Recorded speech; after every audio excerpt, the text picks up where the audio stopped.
Exam नजदीक आ रहे हैं और हमारे सभी बच्चे बहुत परेशान हैं कि इस बार अभी एग्जाम की तैयारी कैसे करेंगे। इतना बड़ा सिलेबस है, इतने लंबे लंबे आंसर्स हैं, कैसे तैयारी करें। और सबसे बड़ा प्रॉब्लम होता है ऐसे सब्जेक्ट्स का जहाँ पे आपको लंबे लंबे लॉन्ग आंसर्स लिखने होते हैं। Children face difficulty in learning long answer questions. So here are some tips through which you can master your learning of long answers.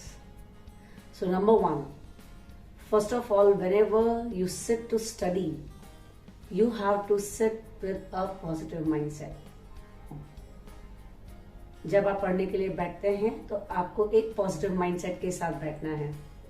Normally क्या होता है, जैसे ही हम एसएस या साइंस या ऐसे सब्जेक्ट लेके बैठते हैं जहाँ लॉन्ग आंसर्स होते हैं, हम पहले ही आंसर्स की लेंथ देख करके डर जाते हैं कि ओ गॉड, ये आंसर्स तो मुझसे कभी लर्न होंगे ही नहीं। So you have already attracted one negative thing to your mind and your mind has already become negative and non receptive to that answer, and when you sit you are not able to learn long answer. जब आप बैठते हैं negative mindset के साथ तो आप वो answer learn नहीं कर पाते हैं। सो पहली चीज, जब आप बैठते हैं तो बैठिए एक पॉजिटिव माइंडसेट के साथ कि हाँ, मुझे ये आंसर लर्न होने ही वाला है और मैं इसको लर्न करके रहूंगा या रहूंगी। दूसरी चीज, जब भी आप आंसर्स लिखते हैं फर्स्ट टाइम, अपने आंसर्स को पॉइंट्स में लिखिए। आपके टीचर्स आपको हमेशा गाइड करते हैं कि कौन सा क्वेश्चन 5 मार्क में आएगा, 2 मार्क में आएगा या 3 मार्क में आएगा। अकॉर्डिंगली अपने आंसर्स को 2 पॉइंट, 3 पॉइंट्स, 5 पॉइंट्स में कन्वर्ट कर दीजिए। 1 2 3 4 5 करके उनको जॉट डाउन कर लीजिए।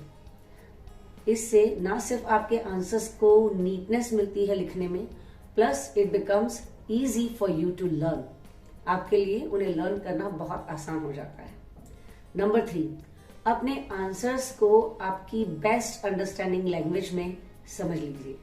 मतलब कि अगर आपकी लैंग्वेज मदर टंग जो है वो हिंदी है, गुजराती है, मराठी है, whichever language is your mother tongue and you are comfortable with, उस लैंग्वेज में इस आंसर को आपको समझ लेना है अपने तरीके से, understand it properly, and then start writing in your own language in English.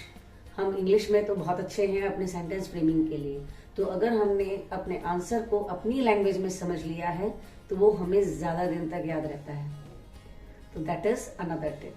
Next, अपने आंसर्स को, स्पेशली सोशल साइंस के आंसर्स जो होते हैं, जो बहुत लंबे होते हैं, उनको आप एक स्टोरी फॉर्म में लर्न कीजिए या उनको किसी चीज से रिलेट करके लर्न कीजिए। आपको वो आंसर कभी नहीं भूलेगा। अगर आप स्टोरी फॉर्म में लर्न करेंगे, आपको कहानियां बच्चों को हमेशा याद रहती हैं और उसके बाद बस उनको इंग्लिश में पेपर पे लिखना है। नेक्स्ट, ट्राई टू रिमेम्बर की words of each point. Her point का एक कोई ना कोई ऐसा कीवर्ड होता है जिसके आसपास पूरा सेंटेंस फ्रेम होता है। तो आप वो 5 कीवर्ड्स अगर याद रख लेंगे तो 5 पॉइंट्स को आप आसानी से फ्रेम कर पाएंगे। नेक्स्ट, कभी भी अपने आंसर्स जब आप लिखने बैठते हैं तो डर के साथ शुरू मत कीजिए।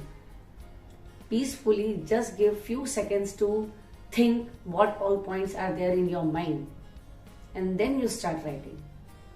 तो आपका आंसर बहुत बेहतरीन तरीके से पेपर में उतर के आएगा। Next, of course, last but not the least, your hand writing. Hand writing के ऊपर अगर आप काम कर लेंगे, अपनी हैंड राइटिंग को बेस्ट बना लेंगे, तो वहीं जब आप आंसर लिखते हैं अच्छी हैंड राइटिंग में, आपका कॉन्फिडेंस पहले से बढ़ जाता है। और जब कॉन्फिडेंस अच्छा होता है, आपको लर्निंग अच्छी होती है, और जब लर्निंग अच्छी है तो डेफिनेटली आप पेपर में वो लॉन्ग आंसर अच्छे से लिख पाते हैं। तो पहली चीज, डरना नहीं है। जो डर गया समझो मर गया। इसलिए डर के बिना अगर आप अपनी पढ़ाई करते हैं और ये जो सारे पॉइंट्स मैंने आपको बताए, अगर आप उसके हिसाब से उसको लर्न करते हैं, I think nobody can stop you to learn long answers and you will find it easy to learn your long answers. आपको ये लॉन्ग आंसर्स लर्न करना बहुत आसान हो जाएगा। एंड ऑफ कोर्स, कोई भी चीज बिना मेहनत के नहीं मिलती है। तो ये सारी चीजें जब आप प्रैक्टिस करेंगे, आंसर्स आपने लर्न तो कर लिए, पर साथ ही साथ जरूरी है उन आंसर्स को लिख कर प्रैक्टिस करना। ऐसा कहते हैं कि याद किया हुआ जो हम ऐसे ही लर्न करते हैं वर्बली, वो हमें सिर्फ 2 या 3 दिन तक याद रहता है, लेकिन अगर हमने उसे लिख के याद करने की कोशिश की है तो वो हमें काफी लंबे समय तक याद रहता है। तो जो भी आप लर्न करते हैं, पढ़ते हैं, याद करते हैं, उसको कम से कम 1 या 2 बार लिख करके जरूर प्रैक्टिस करें। इससे आपको आइडिया आ जाएगा कि आपने जो समझा है, जो आपने उसको अंडरस्टैंड किया, आपके माइंड ने उसको ग्रास्प किया है, वो आप कितना एक्चुअली समझ चुके हैं। तो जब आप लिखेंगे you will come to know कि आप कहाँ पे अटक रहे हैं, where you are getting stuck, and this will help you to improve your answers in a better way. So please do remember my tips and start preparing for your exams. Best of luck.